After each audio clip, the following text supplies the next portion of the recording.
大消息，来看高雄市的前市长韩国瑜，甲国民党的总统参选人侯友宜，伫正道拿的记者会来合体。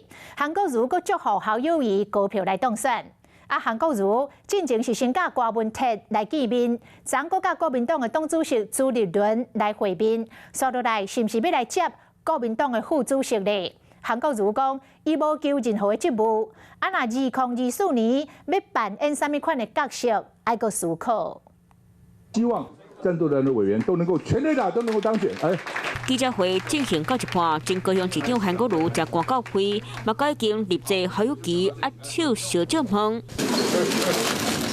见面就先讲谢相会，这是顶摆723全代会后，侯友宜、韩国瑜两个人头一摆共庆，这位参加由中共党市长赵少康举办的正道拿活动，互邀请韩国瑜一个开嘴，就讲出这句话。赵董事长跟郝市长来召集战斗蓝，就套一句歇后语，要背着石头唱歌，吃力不讨好，的确行。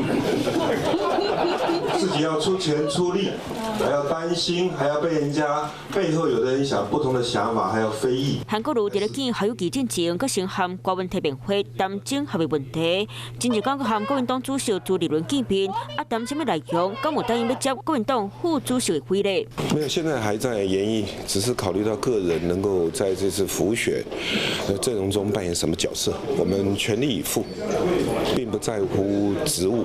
李控理事刚要担任坦克的角色，第一个思考，不如个民众党郭文哲佮出招，讲先来辩论，交个民调，这粒球侯友宜敢接袂掉？在早上，我们选办跟党部都有跟科办来联系，那双方面已经取得了联系，那我们要两边会坐下来谈。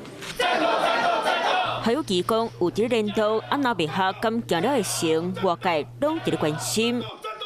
Hello， 我是雷亚，想要抢了先掌握最及时的新闻资讯吗？赶快订阅、按赞、开启小铃铛，锁定华视新闻 YouTube 频道。